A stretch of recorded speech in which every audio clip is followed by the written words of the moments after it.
It is an understatement to say that this has been a terrible year for the Boeing company. On June 5, 2024, a United Launch Alliance Atlas V rocket lofted the long-delayed and problem-plagued Starliner space capsule into orbit, initiating a short test mission to the International Space Station, or ISS, seemingly lifting the cloud over Boeing. Veteran astronaut Barry Butch Wilmore commands the Crewed Flight Test, CFT, marking his fourth spaceflight. The second astronaut aboard for the test flight is veteran astronaut Sunita Williams, who is on her third flight and is the former female record holder with 7 EVAs for a total of 50 hours and 40 minutes. Originally scheduled to last 8 to 10 days, astronauts Wilmore and Williams have extended their CFT mission to 62 days and counting as of this writing, August 6, 2024. This situation continues to raise concerns for Boeing. NASA awarded Boeing and SpaceX contracts to be the inaugural companies of the Commercial Crew Program in 2010. As SpaceX was still relatively new and had less experience than Boeing with its Crew Dragon crewed capsule, NASA expected the experienced Boeing company to be the first in space with its Starliner. NASA also allocated more funding to Boeing for the Starliner's development, indicating their preference. NASA explained that, unlike the smaller Crew Dragon, Starliner was to provide the additional function of boosting the ISS orbit. Since the Space Shuttle's retirement, only the Russian Soyuz capsules have been able to perform this normal function and maintenance on the ISS. SpaceX achieved this feat when Demo 2 launched on May 30, 2020, for a planned 31-day mission, despite Boeing's expectations to be the first to space for the Commercial Crew Program. Since then, Crew Dragon has successfully launched 13 times and returned 12 times, with Crew 8 still docked at the ISS and scheduled to return in late August. Starliner is still on the ISS, as is its SpaceX competitor, but unlike Crew 8, CFT has not set a return date, and this was not intentional.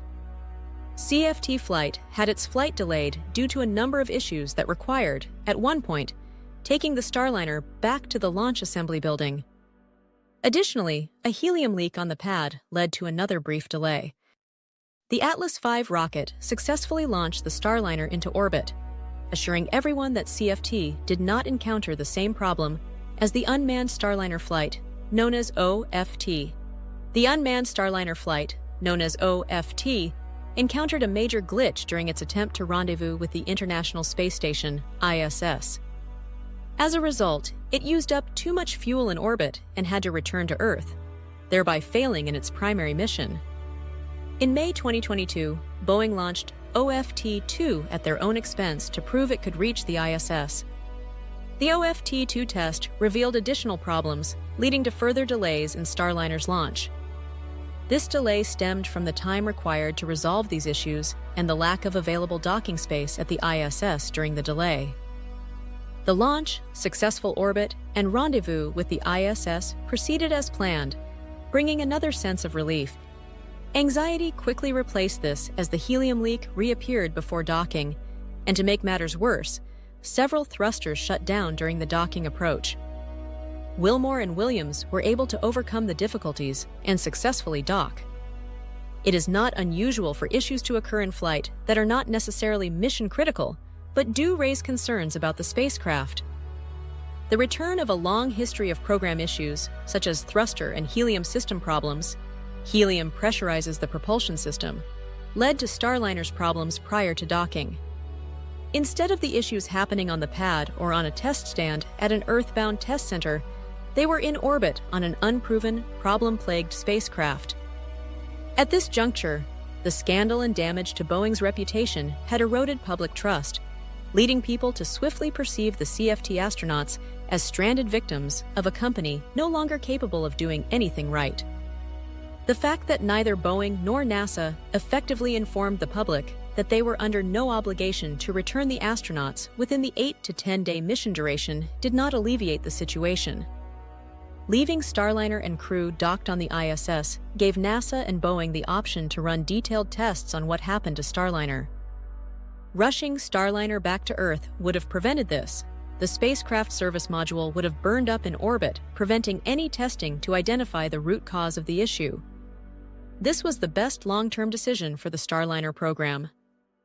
The delay in CFT's return allowed NASA and Boeing to collect data and recreate the status of the Starliner at the White Sands Missile Range in New Mexico.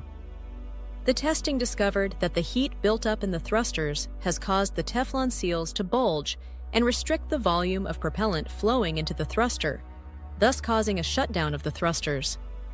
Boeing and NASA both announced they are confident that Starliner can return to Earth with Wilmore and Williams on board.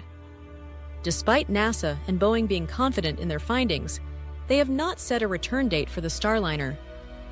The issue is that Starliner has been docked at the ISS for 62 days, but it is only rated to stay at the ISS for 70 days.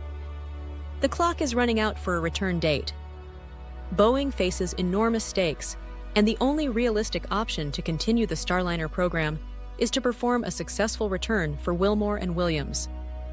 The worst-case scenario is that Starliner cannot successfully return from orbit with its crew on board. This would be a tragedy for NASA due to the loss of 2 astronauts, and it would justifiably end the Starliner program. A SpaceX Crew Dragon mission could rescue the CFT crew by staying on the ISS. This would be better for everyone, but Starliner would likely end. NASA and Boeing have about a week to make this decision that will leave astronauts and Starliner in the balance. Supporters of the space program should cheer for the successful return of Starliner and the continuation of Boeing in the commercial crew program. But it would be understandable, and indeed the right thing to do, if they correctly feel that Starliner's future is not worth 2 astronauts' lives. If they determined that the risk of an already risky business was too high, this would be the right decision. The importance of having 2 commercial crew programs lies in their ability to provide backup in case something goes wrong with one, thereby preventing America from becoming overly dependent on the Russian Soyuz program. SpaceX's Falcon 9 rocket grounded due to a satellite launch failure 3 weeks ago, briefly shutting down the U.S. manned space program. We space fans, or nerds if you want to call us that, need to cheer for Starliner, Crew Dragon, and the eventual launch of Sierra Space's manned version of the Dream Chaser and guarantee a constant U.S. presence in low Earth orbit. We wish the crew of CFT all the best.